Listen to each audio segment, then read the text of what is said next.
তাহলে ওসমান হাদি একমাত্র ব্যক্তি ছিল যে দলের লেজুর বৃত্তি না করে, দলের লিয়াজু লবিং এর মধ্যে না গিয়ে, আসন ভাগাভাগির মিথ্যা দুর্গন্ধযুক্ত নিকৃষ্ট কালচারের মধ্যে না গিয়ে যেটা সত্য ওইটাই মানুষের মুখের উপর স্ট্রেট ফরওয়ার্ড বলে দিত। আর এই রকম একজন মেরুদণ্ডওয়ালা, যার মেরুদণ্ড আছে, যে স্ট্রেট ফরওয়ার্ড সত্য এবং ন্যায় বলতে পারে জ্ঞানের সাথে বুদ্ধিমত্তার সাথে, এটাই নেতা, এটাই নেতা তৈরি হওয়ার রাস্তা। আর এই রকম একজন মেরুদণ্ডওয়ালা সত্যবাদী ন্যায়পরায়ণ নেতা ওই রকম লাখো দুর্নীতিগ্রস্ত নির্বাচিত এমপির চেয়ে পাওয়ারফুল। এবং ওই পাশ্চাত্যের আর আমাদের পাশের দাদাবাবুরা তারা পর্যন্ত ভয় পায় এই রকম নেতাকে। কেন? ওই যে দুর্নীতির মধ্যে যে নেতা উঠে এসেছে, ওকে টাকা দিয়ে কিনে নেওয়া যাবে।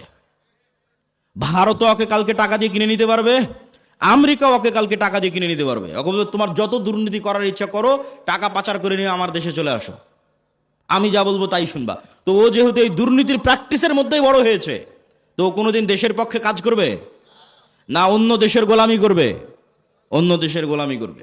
তাহলে গোলামি থেকে বাঁচার জন্য একটা প্রজন্ম তৈরি করতে হবে আপনাদের, যে প্রজন্ম হবে সত্যবাদী ন্যায়পরায়ণ, মিথ্যা এবং অন্যায়ের সংস্পর্শে যায়নি, মেরুদণ্ড বিক্রি করবে না টাকার কাছে। আপনি মাপবেন কেমনে যে আমি সত্যবাদী ন্যায়পরায়ণ কিনা? আপনি নিজেকে জিজ্ঞেস করেন যে আপনি আপনার পিতার সম্পত্তিতে আপনার বোনকে ন্যায়ের সাথে সম্পদ দিয়েছেন কিনা?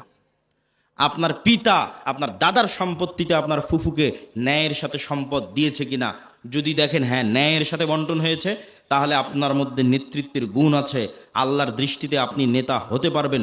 আরও বাকি গুণগুলো অর্জন করলে পূর্ণ নেতা হবেন, কিন্তু মোটামুটি এই গুণটা আছে।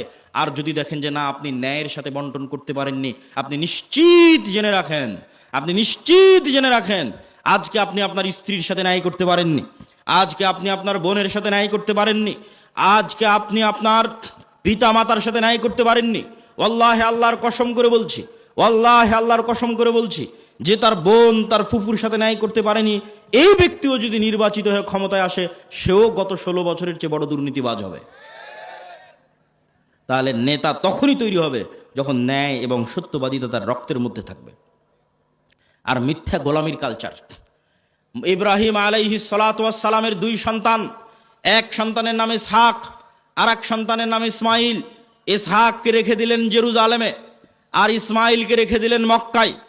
ইসমাইল থেকে মোহাম্মদ পর্যন্ত এই দীর্ঘ সময়ে এই বানু ইসরাইলের সাথে কি হচ্ছে দেখেন, শর্টকাট। ইসহাকের সন্তান ইয়াকুব, ইয়াকুবের সন্তান ইউসুফ, ইউসুফের 11 ভাই মিলে পিতা মাতা মিলে মিশর, মিশরে ইউসুফের মৃত্যুর পরে ফেরাউনের 300 বছরের গোলামি, ফেরাউনের গোলামি থেকে মুসার হারুনের হাত ধরে মুক্তি, মুসার হারুনের হাত ধরে মুক্তির পরে 40 বছর সিনাই মরুভূমিতে পাগলের মতো ঘুরপাক, 40 বছর পর ইউশা বিন নুনের হাত ধরে জেরুজালেম বিজয়, তারপরে পুনরায় আর এক জালেম বাদশার কারণে জেরুজালেম থেকে বিতাড়িত, তারপরে দাউদ সুলাইমান এবং তালুতের মাধ্যমে জেরুজালেম বিজয়, জেরুজালেম থেকে সারা পৃথিবীতে শাসন ক্ষমতা প্রতিষ্ঠা, তারপরে আস্তে আস্তে জাকারিয়া, ইয়াহিয়া, ঈসা, মারিয়াম। এই যে দীর্ঘ সময় বানু ইসরাইলের, এই দীর্ঘ সময়ে বানু ইসরাইলের চরম উত্থান পতন হয়েছে, 2-3 বার গোলামির জিঞ্জিরে আবদ্ধ হয়েছে। তার মধ্যে সবচেয়ে বড় গোলামি ছিল ফেরাউনের 300 বছর। এই গোলামির জিঞ্জিরে আবদ্ধ হওয়ার কারণে এরা নবীর সন্তান হওয়ার পরও, ইব্রাহিমের সন্তান হওয়ার পরও, ইসহাকের সন্তান হওয়ার পরও এরা মিথ্যা বলা, ধোকা দেওয়া, 2 নম্বরই রাস্তা শিখে নিয়েছিল। এই জন্য আল্লাহ বলল শনিবারের দিন তোমরা মাছ ধরবা না।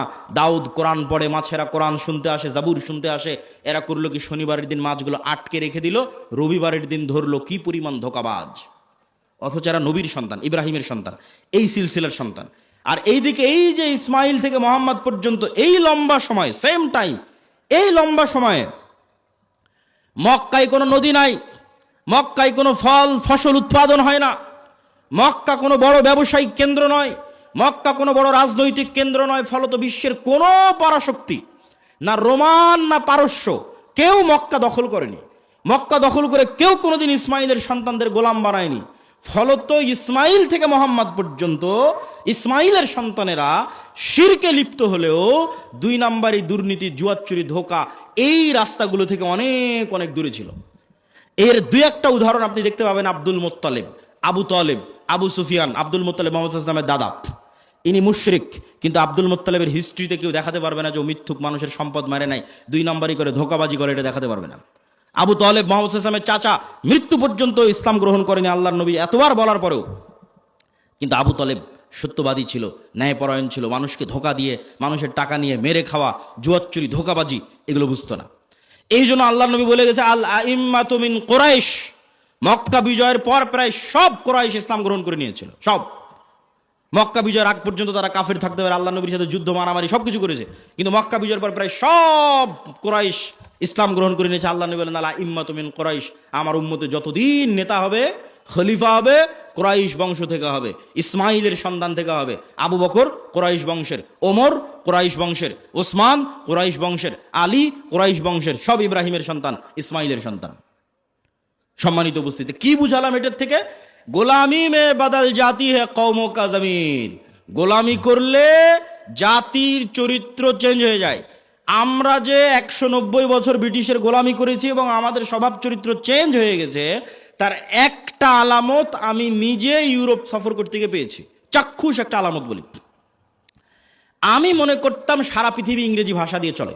আমাকে যেহেতু কেউ কোনোদিন এই ভুলটা ভেঙে দেয়নি, আমি যেহেতু নিজে প্র্যাকটিক্যালি আমার এই ভুল ধরা পড়েছে, ফলত আমার রিয়েলাইজেশন অনেক গভীর। তো আমি মনে করতাম সারা পৃথিবী ইংরেজি দিয়ে চলে। ইংল্যান্ডেও থাকলাম প্রায় 1 বছর।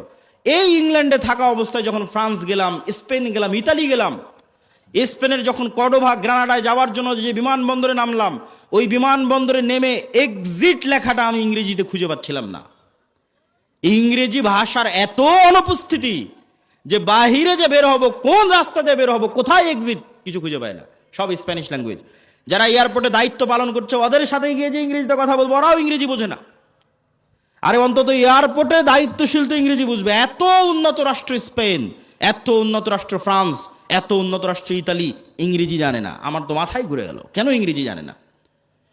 তখন আমি রিয়ালাইজ করলাম, আমার মদিনা ইসলামী বিশ্ববিদ্যালয়ের বন্ধু, বাড়ি আফ্রিকা, ও বলতো আর ভাষা ফরাসি। আমি তখন এটা না অত গভীর চিন্তা করিনি যে ওর ভাষা ফরাসি কেন। ফ্রান্সে যখন গেলাম, দেখি ফ্রান্সে সব আফ্রিকান মুসলমান। ফ্রান্সে ভারত পাকিস্তানের মুসলমান কম, আফ্রিকার মুসলমান বেশি। ইংল্যান্ডে আবার ভারত পাকিস্তানের মুসলমান বেশি, আফ্রিকার মুসলমান কম।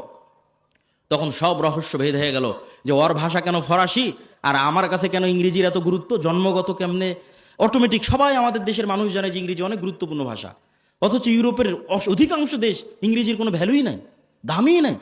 ওরা এতটা অহংকারী, ফ্রান্স, ইতালি, স্পেন, জার্মান এতটা অহংকারী, ওরা ইংরেজি শিখবেই না। তাহলে আমি কেমনে জন্মগত মেনে বুঝে নিলাম যে ইংরেজি গুরুত্বপূর্ণ? এটাই 200 বছর যে আমরা ব্রিটিশের গোলামি করেছি, গোলামি মে বদল জাতি হে কওমো কা জমির, আমরা নিজের অজান্তেই ওর গোলামির প্রভাব বহন করতেছি। আমি আব্দুল্লাহ নিজের অজান্তেই, আমার পূর্বপুরুষ 190 বছর ব্রিটিশের গোলাম ছিল, তার প্রভাব আমি আমার অজান্তে বহন করতেছি। আর আমার ওই বন্ধু যে আফ্রিকায় বাড়ি, ও ওর অজান্তে ইউরোপীয় উপনিবেশের গোলামির চিহ্ন বহন করতেছে। ঠিক এই যে আপনি দেখতেছেন মুসলমানেরা মারামারি, কাটাকাটি, এই যে গণতন্ত্রের কালচার টিকিয়ে রাখা আছে, যেন এখানে আর সুদের কালচার টিকিয়ে রাখা আছে, যেন একটা মুসলমান নেতা সত্যবাদী, ন্যায়পরায়ণ বের হয়ে আসতে না পারে, সব যেন মিথ্যুক আর দুর্নীতিবাজ বের হয়। এই জন্যই গণতন্ত্র দিয়ে রাখা আছে, এই জন্যই সুদী ব্যবস্থা দিয়ে রাখা আছে। কেননা এই কালচারের মধ্যে থাকলেও মিথ্যুক দুর্নীতিবাজ হবে। আর 190 বছর ব্রিটিশের গোলামিতে ওটাই শিখেছে। কেননা গোলাম তো একটা রুটির জন্য মারামারি করে, গোলাম একটা রুটির জন্য আরেকজনকে হত্যা করে দিতে পারে। তাহলে এই যে গোলামির কালচার, এই গোলামির কালচার যতক্ষণ আপনি না ভাঙবেন, যেটা আমরা বহন করছি আমাদের অজান্তে ব্রিটিশদের গোলামির কারণে, যেমনটা বানু ইসরাইলরা ফেরাউনের গোলামি থেকে শিখেছিল, এই কালচার আমাদের ভাঙতে হবে। এই কালচার যতক্ষণ না ভাঙতে পারবেন, নেতা হতে পারবেন না। সত্যবাদী, ন্যায়পরায়ণ হন, ইসমান হাদির মতো অটোমেটিক নেতা হয়ে যাবেন। আর এই গণতন্ত্রের কালচারে এইরকম সত্যবাদী, ন্যায়পরায়ণ নেতা সহ্য করার মতো ক্ষমতা এই আধিপত্যবাদী দখলদারি শক্তির নাই, ফলত গুলি করে উড়িয়ে দিবে।